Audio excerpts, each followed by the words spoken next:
वरवरचे वधूर असं नाही, वरवरचे वधूर. नाटकाचा एक मुख्य आधारस्तंभ हा लग्नानंतरची भांडणं हा आहे. भांडणं कशावर नव्हतात? मुलगा रात्री घुरतो का, मुलीला रात्री पाचवर पंखा ठेवायला लागतो का, दुसऱ्या दिवशी मुलाला संडासात किती वेळ लागतो, मुलीला किती कपडे लागतात, त्याची किती कपाटं भरतात वगैरे, असे जे आपण वरवरचे मुद्दे मानतो, खरे भांडणाचे विषय तेच होतात. खरं या दोन जणांमध्ये मध्ये मध्ये मध्ये येतो आणि कुठेतरी त्यांना काय करायला लावतो, असं ते सगळी ती गंमत आहे ते. आणि तो 5 मित्रांचा जो ग्रुप होता त्याच्यात आता जवळपास 150 मुलं आता आमच्या अंडर आली आहेत. घर बसल्या तुम्हाला टीव्हीवर, OTTवर या सगळ्या गोष्टी ज्या इझिली मिळतात त्या सोडून ट्रॅफिकमध्ये जाऊन 500 रुपयाचं तिकीट काढून माझं नाटक बघा असं जर मी म्हणत असेल तर मग मलाही तुम्हाला काहीतरी खूप जास्त द्यायचा प्रयत्न केला पाहिजे जो आम्ही या नाटकातून करतोय. म्हणजे जवळपास हाताला गजरा बांधला जायला म्हणते की हा कर बघू वगैरे एवढंच राहिलंय फक्त. जेव्हा आता ग्रँड रिहर्सल सुरू होत आहे, जेव्हा सेट लागलाय, जे विर्याला जे दिसले ते आता आम्हाला पण दिसायला लागले. आता त्याचा भाग होताना वी आर सो एक्सायटेड की हा हे प्रचंड धमाल येणार आहे. नमस्कार मंडळी, स्वागत आहे रंगभूमी.com वर. आणि आज आम्ही आलेलो आहोत वरवरचे वधूवर नाटकाच्या ग्रँड रिहर्सलसाठी. आणि माझ्यासोबत दिग्दर्शक आहेत नाटकातले आणि एक महत्वाचं पात्र साकारणारे सूरज पारसनीस आहेत. विराजस आणि सूरज, तुमचं खूप स्वागत आहे रंगभूमी.com. आणि या दोघांची मुलाखत मी एकत्र का घेते वगैरे मी येते त्यावर, पण आधी नाटकाबद्दल बोलायचं. बोलूया. मुळात नाटकाचं नाव कसं उच्चारायचं याचं एक आम्ही ठरवलेलं वर्जन आहे की वरवरचे वधूर असं नाही, वरवरचे वधूर असं नाही, वरवरचे वधूवर. कारण टॅगलाईन सुद्धा आम्ही तशीच ठेवली आहे की बिन प्रेमाची लव्ह स्टोरी. तर त्याच्याबद्दल फार काही मी फोडणार नाही आता. पण आता आम्ही ज्या वयामध्ये आहोत, सडनली आमच्या अख्ख्या ग्रुपमध्ये सगळ्यांची लग्न व्हायला लागली आहेत. आसपास सगळे मित्र विवाह बंधनात अडकत आहेत. त्यामुळे मित्रांमध्ये होणाऱ्या गप्पांचे विषय बदलायला लागलेत अचानक. की तेव्हा आमच्या असं लक्षात आलं की आपण लग्न करताना काय बघतो, समोरचं घर कसं आहे, व्यक्ती कशी आहे, काही व्यसनं नाही आहेत ना, कमवतो किती, मुलीचं अमुक कसं आहे तमुक कसं आहे, ह्याच्या पलीकडे जाऊन भांडणं या कशावरनंच होत नाही. भांडणं कशावरनं होतात की मुलगा रात्री घुरतो का, मुलीला रात्री पाचवर पंखा ठेवायला लागतो का हिवाळा असला तरी, दुसऱ्या दिवशी मुलाला संडासात किती वेळ लागतो, किंवा मुलीला किती कपडे लागतात, त्याची किती कपाटं भरतात वगैरे, असे जे आपण वरवरचे मुद्दे मानतो, खरे भांडणाचे विषय तेच होतात. तर या नाटकामध्ये असं एक जोडपं आहे जे खरं तर कपल नाहीये, की बिन प्रेमाची लव्ह स्टोरी. त्यांच्यात प्रेम नाहीये, पण त्यांना असं वाटतं की तसंही प्रेम हे आपलं लग्नानंतरच होणार आहे ना, अरेंज मॅरेज जर केलं तर तसंही प्रेमाचे 4च दिवस असतात. त्यानंतर तुम्ही एकमेकांना झेलू शकता का नाही यावरच सगळं असतं. तर आपल्या बाकी सगळ्या वरवरच्या गोष्टी जर जुळल्या तर मग प्रेम असलं काय नसलं काय मे बी डझंट मॅटर, असा विचार करून ते काहीतरी खूप इंटरेस्टिंग एक्सपेरिमेंट करायला जातात. आणि त्यात त्यांच्याबरोबर काय घडतं असं हे नाटक आहे. क्या बात आहे. आणि सूरज, तू काय करतोय दोघांमध्ये मध्ये मध्ये मध्ये मध्ये काय चाललंय, काय व्यक्तिरेखा आहे तुझी? माझा पांडा नावाचं एक मी पात्र साकारतोय. असं अत्यंत सध्या नाव त्याचं पांडा असतं. सध्या त्याचं नाव पांडा असतं. आणि भयानक उत्साही कार्यकर्ता असा की सगळ्यांमध्ये त्याला सगळ्यांच्या आयुष्यात इंटरेस्ट घेणारा आणि धमाल येऊन काहीतरी असंच काहीतरी बोलून जाईल, विचार कमी आणि बोलेल जास्त, अशा टाईपचं ते सगळं पात्र. की या दोन जणांमध्ये मध्ये मध्ये मध्ये येतो आणि कुठेतरी त्यांना काय करायला लावतो, असं ते सगळी ती गंमत आहे ते. तुझं नाव पांडा का असतं सांग ना त्यांना. तसं मी नाटकातलं वाक्य असं आहे की तसं नाव माझं मयांक आहे, वाटत नाही, पण नाव माझं मयांक. पण मग आई लाडाने माऊली म्हणायची, मग माऊलीचं झालं विठोबा माऊली, मग विठोबा माऊलीचं झालं नुसतं विठोबा, मग त्याचा विठोबाचा पांडुरंग, पांडुरंगांचा पांडबा आणि आता पांडा, असं ते सगळं ते पाडतात आहे. अशी ती सगळी धमाल आहे.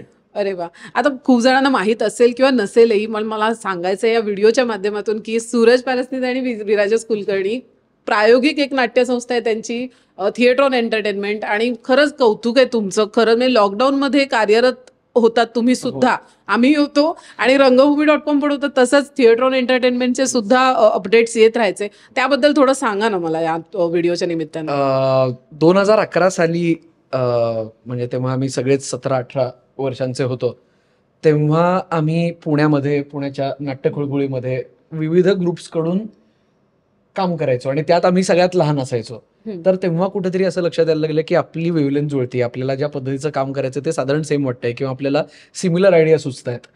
तर सिनियर्सच्या जीवावर करून बघायचं आणि मग त्या धाकात राहायचं, त्यापेक्षा आपणच बेसिक खिशातनं पैसे टाकू आणि आपल्याला जे वाटतं ते आपण करून बघूयात का, अशा विचारातून सुरू झालेला हा आमचा नाटकाचा ग्रुप आहे. त्याच्यात मी, सूरज, आमचा मित्र शिवराज वायचळ आणि आमचे अजून 1-2 मित्र होतो. तर एक 4-5च मित्रांनी चालू केलेला हा ग्रुप होता तेव्हा.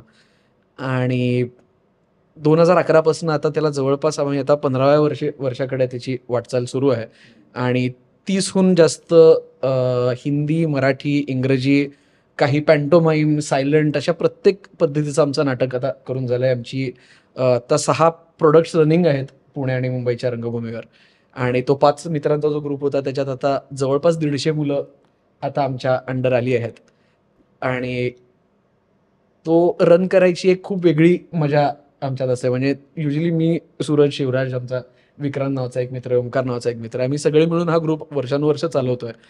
पण आता तो सगळा घेतलेला एक्सपिरियन्स आता व्यावसायिक स्टेजवर, व्यावसायिक ऑडियन्ससाठी, एका ब्रॉडर ऑडियन्ससाठी कसा आम्हाला आणता येईल याचा आम्ही विचार करतो. आणि तुम्ही जे लॉकडाऊनच्या काळातल्या त्या ऑनलाईनच्या काय झालं, अचानक सगळे घरी होते आणि डोक्याला काहीच चाललं नाही आणि क्रिएटिव्ह कोणापाशी काय करू असं होत असताना असं वाटलं सगळ्यांना की आपली जी नाटकं आहेत, ज्या वेळेला आपण प्रयोग लावतो म्हणजे संध्याकाळी किंवा रात्री 9:30 वाजता, तर तशा टाईपच आपण हे करून ऑनलाईन काही प्रयोग आम्ही स्ट्रीम केले. जे प्रयोग चालू होते तेव्हा त्याचा रिस्पॉन्स आल्यानंतर जी गंमत यायला लागली. मग असं झालं की आपण घरी बसल्या बसल्या काय काय करू शकतो. काही चर्चासत्र इंटरनली पण घडायला लागली. त्याच्याबरोबर त्यानंतर काही एक वेबसिरीजच डेव्हलप झाली. काय ते कारण इथलं सगळ्यांना जे तुंबलं होतं ते सगळे एकमेकांबरोबर बोलत बोलत बोलत बोलत. आणि त्या काळात मला वाटते कलाकार या गोष्टीला पण एक उदाहरण आलं होतं की प्रत्येक जण आपल्या कला जोपासत होतं. त्यामुळे ती पण एक मला मजा वाटत होती की काही जणी अशा साड्या एकमेकांकडे फेकत सुद्धा असे काही काही व्हिडिओज होत होते. असे काही इंटरेस्टिंग कंटेंट निर्माण होत होता. मग त्या काळात असं झालं की मग सगळेच घरी आहेत तर मग काय अजून करता येईल, कसं करता येईल. आणि त्यात सुद्धा इंटरनेटचा, अर्थातच इंटरनेटचा खूप फायदा झाला आम्हाला. पण आमचा हेतू असा होता की लोकांना नाटक का आवडतं, तर ते लाईव्ह घडतं याची मजा असते. त्यामुळे जरी एखादं नाटक आम्ही स्ट्रीम करत असलो तरी ते मी टाकलंय ऑनलाईन आणि तुम्ही बघा असं न करता आम्ही ते प्रीमियर करायचो की सगळ्यांना तो एक की 7:30 वाजता सगळे आपापल्या घरी की आता हे 7:30 ते 9:30 असणार आहे का नाटक, त्यानंतर ते डिलीट होणार. तिथं मग ते लाईव्ह कमेंट्स आम्हाला दिसायच्या की आम्ही बसलोय, रेडी आहोत, काउंटडाऊन व्हायचं वगैरे. किंवा एक खूप इंटरेस्टिंग आम्ही नाटकाचा प्रकार शोधून काढला होता. क्रिकेटची मॅच जसं लाईव्ह आपण सॉफ्टवेअरवर एडिट करतो तसं मल्टिपल मुलांचे फोन आणि मल्टिपल मुलांचे कॅमेरे वापरून सगळे आपापल्या घरांमधून ऍक्टिंग करणार आणि ते स्ट्रीम होणार आमच्या कॉम्प्युटर थ्रू, जिथे आम्ही ते लाईव्ह एडिट करतोय.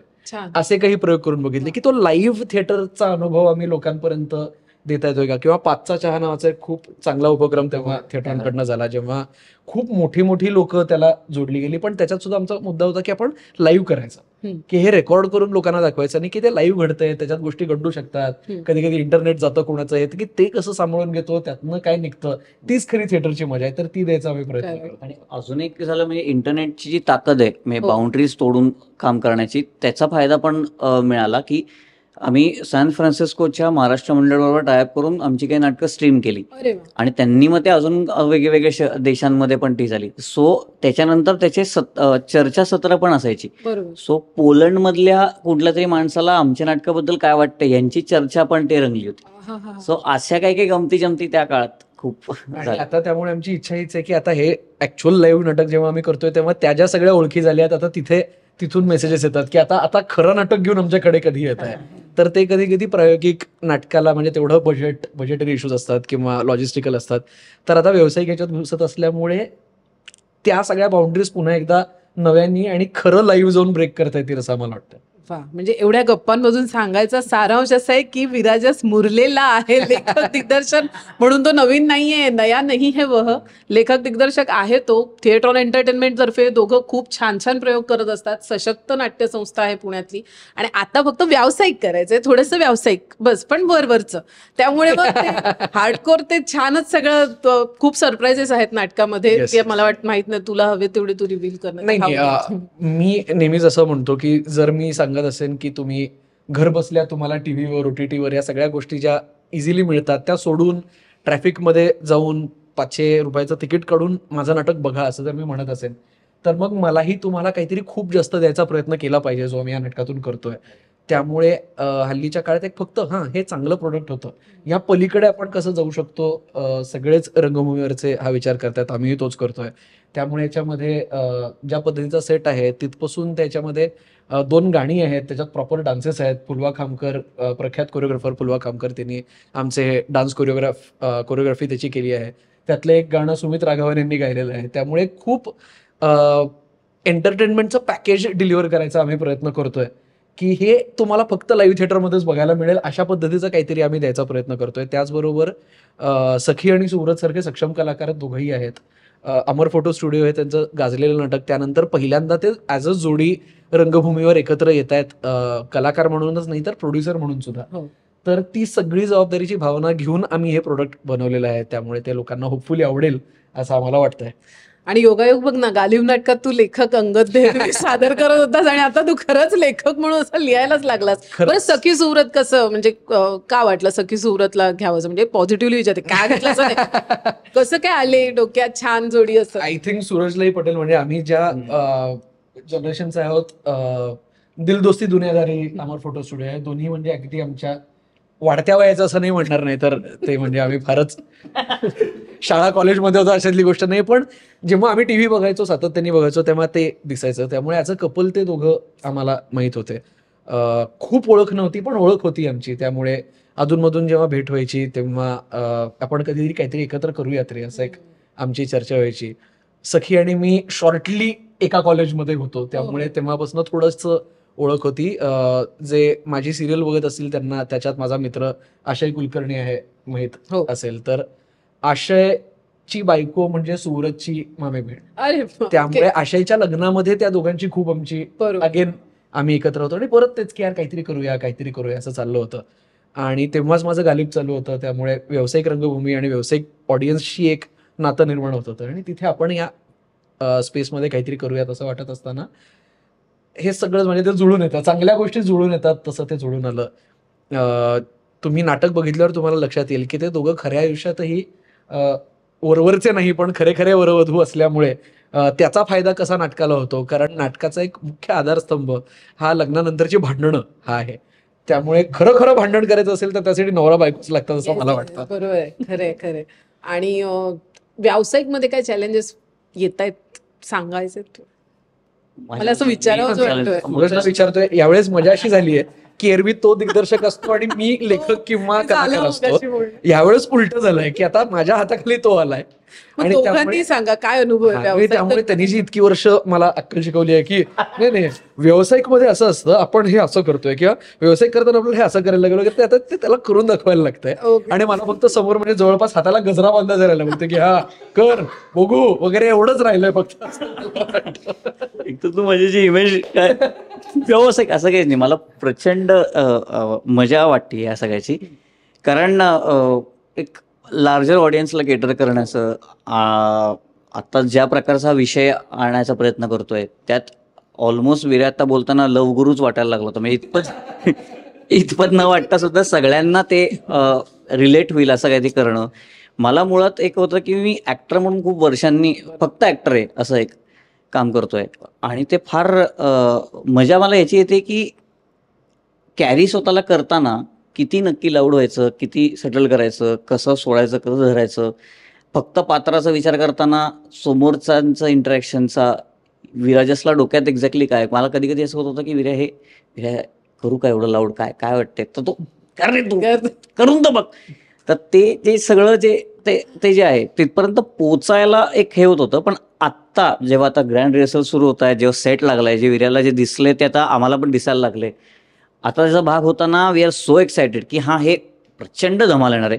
कारण फक्त तिकडं जाऊन ते ज्या प्रकारे त्याला हवंय तशा प्रकारे आमचे एक काही ते ऍक्टर म्हणूनच ऍड होऊन, कारण आता सगळे आपापलं डिपार्टमेंटचे सगळे आपापले ऍड करत सुटले. सेटने ऍड केलं, कॉस्ट्युम ऍड करतील, लाईट्स, साऊंड, म्युझिक, आणि ते ज्या मजा झोनला जाईल ते आता आम्हाला एक्झॅक्टली तो झोन कळायला लागलाय. स्टार्टला थोडंसं एक हे होत होतं की कारण हे नवीन आहे, नाही म्हटलं तरी तशा प्रकारचं हे सगळं नवीन आहे. आणि नवीन म्हणताना भीतीपेक्षा त्याच्याबद्दलचे मला जास्त आकर्षण होतं की हाऊ इट हॅपन्स. आणि इतके नंबर ऑफ शोज, इतके आत्ताच लट लागली पुढच्या प्रयोगांची, भरपूर प्रयोग लागले आणि मला का नाही आवडणार कुठल्याही रंगकर्मीला की नाटकाचे प्रयोग होत आहेत. मी हेच हवं असतं ना की नाटकाचे प्रयोग लावावेत. तर ते खूप आहेत. वेगवेगळ्या शहरांमध्ये जाणार आहोत, वेगवेगळ्या थिएटर्समध्ये जाणार आहोत. तर या सगळ्याकरता मी प्रचंड उत्सुक आहे. आणि मग ते सगळं कसं काय आता होतंय ते लेट्स सी. आणि आय थिंक प्रायोगिकमधनं व्यावसायिकमध्ये उडी घेतानाचा हा एक सगळ्यात महत्वाचा विचार आहे म्हणजे लेखक दिग्दर्शक म्हणून, की युजली आम्ही पुण्यामध्ये नाटक करतो. पुण्यामधला ऑडियन्स हा आमच्या ओळखीचा आहे. त्यांना काय आवडतं, काय नाही आवडत, काय चालू शकतं, कुठे आपण बाउंड्री पुश करू शकतो, ह्याचा एक बेसिक अंदाज आता मागच्या 10-12 वर्षात आलेला आहे. पण व्यावसायिकमध्ये हे सगळ्यांना आवडलं पाहिजे, हा एकच क्रायटेरिया असतो. हो. की कुणीही कुठल्याही वयोगटातलं, कुठल्याही बॅकग्राऊंडचं कुणीही येऊन बसलं, त्यांना फक्त मराठी समजत असली पाहिजे. कधी कधी मराठी समजत नाही, नसली हो. तरीही त्यांना ते एन्जॉय करता आलं पाहिजे, त्यांना त्यातनं काहीतरी घेऊन जाता आलं पाहिजे आणि त्यांना 2 तास छान आपण काहीतरी बघितलं असं वाटलं पाहिजे. हा एकच क्रायटेरिया ठेवून आम्ही हे नाटक करतोय. कित्येक नॉन महाराष्ट्रीयन येतात नाटकाला, हो, हो, गुजराती किती येतात, आवर्जून पंजाबी पण येतात. मी त्या पगडी बांधून सरदारजी एका नाटकाला आले. आवर्जून. कारण प्रतिक्रिया द्यायला ते हिचकिच माझ्या मते कारण मराठी रंगभूमीची ही ताकदच आहे. कारण कन्सिस्टंटली वर्षानुवर्ष खूप चांगले प्रोडक्ट्स आपण डिलिव्हर करत राहिलो असल्यामुळे मराठी नाटकाला चाललो असेल तर एक मिनिमम दर्जा असतोच आणि त्याच्या वरचंच काहीतरी आपण एक्सपेक्ट करतो, हे गृहीत धरूनच ही सगळी माणसं येतात असं मला वाटतं. आणि एक की जरी कोविड आला किंवा त्याच्या आधी सुद्धा काय काय असे आलेच असतील काय काय रोग, पण नाटक कधी मरत नाही किंवा नाटक कधी मरणार. कारण त्या काळात असं भरपूर चालू होतं की आता काय होणार थिएटरचं, पण म्हटलं की पॉसिबलच नाही ते थांबणं, कारण इट जस्ट ट्रान्सफॉर्म्स आणि वेगवेगळ्या रूपात ते येतच. आणि आज जे दिवस आहेत, म्हणजे आता हाऊसफुलचे बोर्ड लागत आहेत प्रायोगिक नाटकांना, व्यावसायिक नाटकांना भरपूर गर्दी होतीये. म्हणजे माय बाप प्रेक्षक का म्हणतात, तो जी वॉर्मथ आहे की समोर आपण सगळे मिळून नाटक करतो, ती मजा फक्त त्या लाईव्ह झोनमध्येच आहे. आणि मला एक फक्त लाईन सांगायची, सूरजचीच लाईन आहे पण ती मला खूप आवडते, मीच लिहिली आहे तरी आवडते, की सगळ्यांचं मिळून नाटक म्हणजे सगळ्यांनी मिळून ते नाटक करायचं असतं, की पडद्या मागचे, पडद्या पुढचे, पिठातले आणि सिटातले अशा सगळ्यांनी मिळून करायचं असतं ते नाटक आणि त्यामुळे त्याला मजा येते. ऐक किती छान, खरंच खरंच खूप छान, खूप शुभेच्छा. आणि पॉझिटिव्ह वाईब आहे. Thank you. रिहर्सल चालू आहे आणि खरंच गंमत आहे खूप. मंडळी मिस करू नका. खूप छान काहीतरी घडलंय तुझ्या हातून आणि तुझा सपोर्ट आहे त्याला. आणि थिएटरॉन मागे नाही राहिलं पाहिजे या सगळ्यामध्ये. उलट हे चालू असताना आमचा लगेच हे ओपन झाल्यानंतर पुढच्या विकेंडला लगेच थिएटरॉनचेही प्रयोग आहेत, त्याची पोस्टर्स बनवतोय वगैरे. तर तुम्हाला ते मिळतीलच, माहिती आहे. विराजसच्या अकाउंटवरही मिळतील, माय रंगभूमीवर पण त्याचे डिटेल्स तुम्हाला मिळत राहतील. नक्की त्यालाही प्रतिसाद द्या चांगला आणि खूप शुभेच्छा नवीन Thank you. नाटकाला.